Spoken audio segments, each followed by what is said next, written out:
today's video, I just want to quickly share with you about the Bridging Visa B. So what is Bridging Visa B? So when you transition into another visa, let's say from student visa to graduate visa, you are allowed or you are being issued a Bridging Visa A. So Bridging Visa A means you can stay lawfully in Australia while waiting for your visa grant, but you are not allowed to travel outside Australia.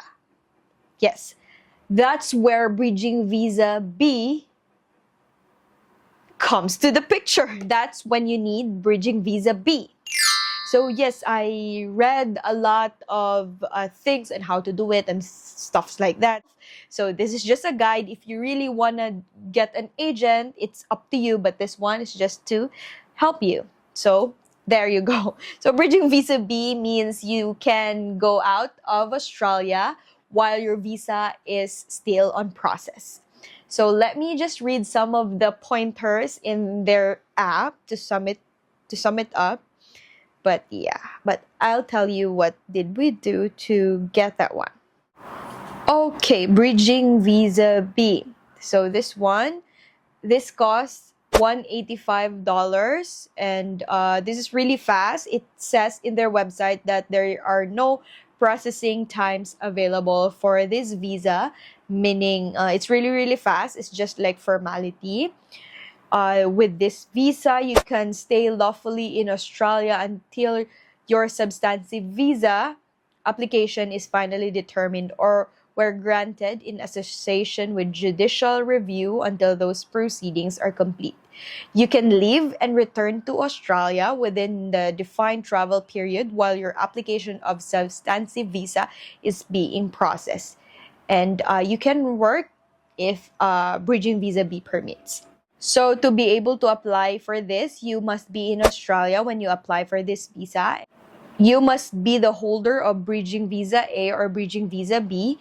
So I assume that you need it says here that be the holder of Bridging Visa A or Bridging Visa B, because I think the validity of Bridging Visa B is really short. So if you really need to travel again while your visa is not yet approved, or you haven't received the visa grant yet, you can reapply for Bridging Visa B. And you must also have applied in Australia for a substantive visa, meaning you have a pending visa application, or you have lodged a visa application that can be granted while you are in Australia. So if you meet all eligibility requirements, be in Australia at the time of grant. So there you go. But I will share with you how did we do it. Okay. Well, at first, it's really hard for me because I have a friend who is telling me things like this or how to process and all that. The difference is she processed her own visa on her own. So it's a DIY visa application.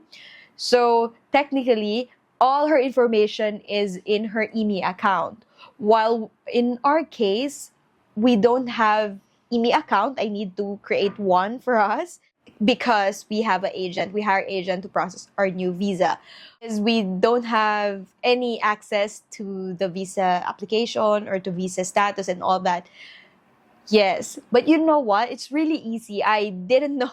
I just discovered it myself. I'm not sure if everyone knows this already. So to be able to apply for Bridging Visa using the ImmiAccount, your they call substantive visa, meaning the visa that you applied should be in your ImmiAccount. So what we did is I created ImmiAccount, and then there is a part in there. Hopefully I can show it to you somewhere in the screen. There is a part that says import application. So the information in import application is really simple. So when you log into your ImmiAccount, there's this part where you can see import application. Just click that one. So just fill in the form and you can get all the information needed from the IMMI acknowledgement letter that your agency will give you once they lodge your visa.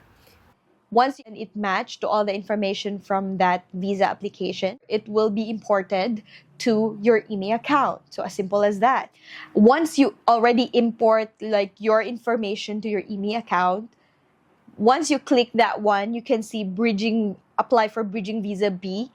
It's really, really user friendly. Us personally, we input all the information in there, all our, leave approval, everything. We put all the information in there, travel dates, things like that. Why do you want to travel, reasons, and stuff like that.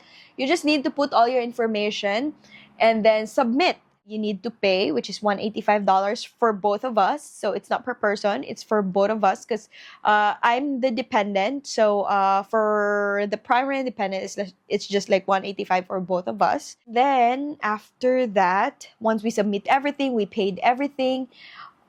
I think the next day we already received the bridging visa. And the visa grant is our return date plus 3 days, something like that. So that's the only like validity of that bridging visa B. I don't know what's the basis. I did it myself. As long as we have the visa, it doesn't matter because we are not staying long outside Australia. It's just that we really need to go to my cousin's wedding that time. So yeah, the next day we received the grant and all that. And yes, it's super easy. Yes, hopefully you subscribe to this channel. I'm super excited to share our graduate visa journey with you.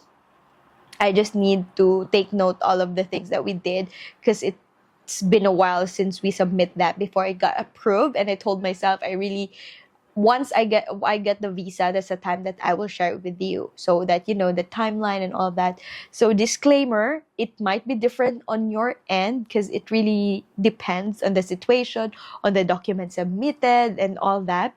But this one is just to give you an idea. Because I have a friend as well who is graduating like in 3 months time, and she's asking me what documents did I prepare. I told her our documents, right? So I told her that it might not all the documents that you need, but at least you already have like the other requirements prepared before your agency or your agent require you with all the needed requirements, because sometimes it's just like the same, but there are like documents that needed to be added in your application because of your situation, or some of that documents that I told you is not applicable to you and things like that. But at the end is we all need like the basic one, ID, visa, like all the things like that. But there you go. I hope this video really helps you. Thank you so much for being here. If you are watching until the end of the video, thank you so much. I really appreciate you. And yeah, there you go. See you in my next one.